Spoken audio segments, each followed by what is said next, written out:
গুরুত্বপূর্ণ ডিসকাশন করতেই হচ্ছে।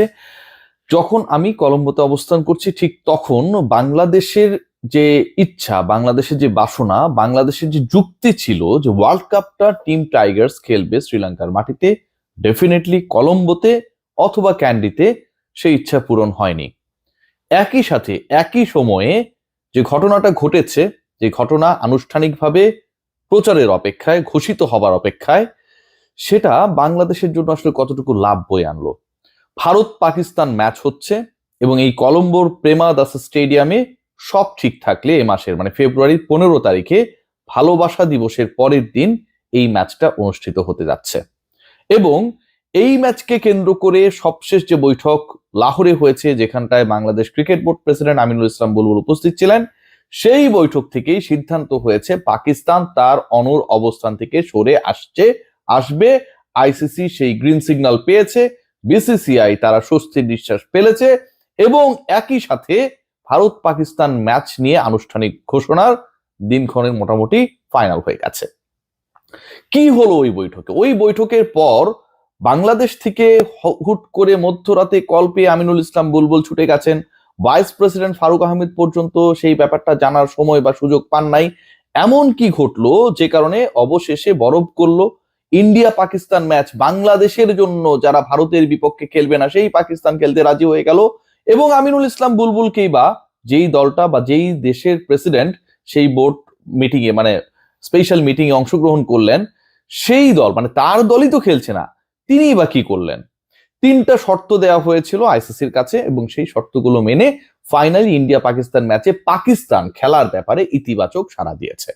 শর্ত 3টা, একটা প্রথম শর্ত সেটা হচ্ছে যে যেই ম্যাচটা হবার কথা ছিল 15 তারিখে সেই ম্যাচ হচ্ছে কারণ বাংলাদেশকে আইসিসি ক্ষতিপূরণ দেবে, এরকম একটা আশ্বাস পাওয়া গেছে বা এরকম একটা আশ্বাস চাওয়া হয়েছে পিসিবি এবং বিসিবির পক্ষ থেকে।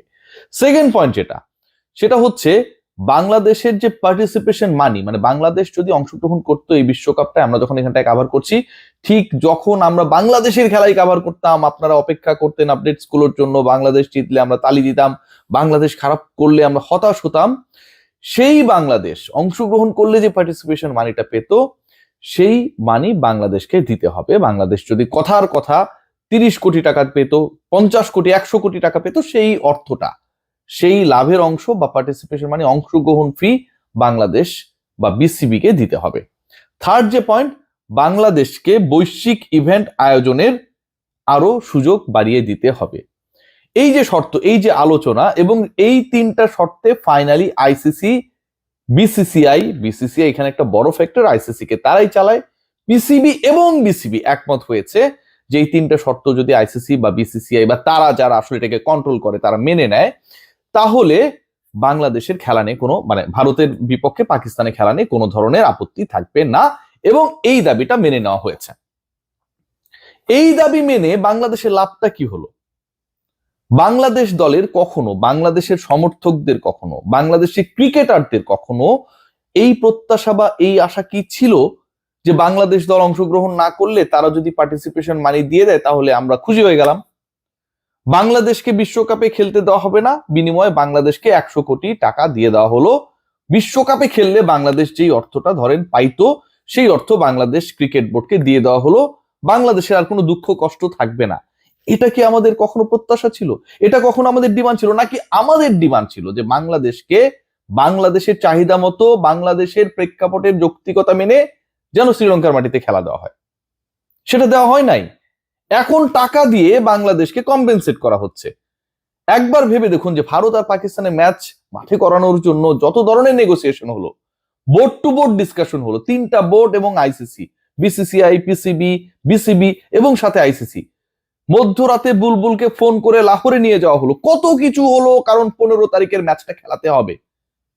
এত কিছু শিকি অংশ কি হয়েছে যে বাংলাদেশের খেলাগুলো যেন শ্রীলঙ্কায় খেলানো হয় সেই ব্যাপারে এই দৌড়ঝাঁপ কি হয়েছে? বিসিবি একটা মেইল পর্যন্ত করেছে।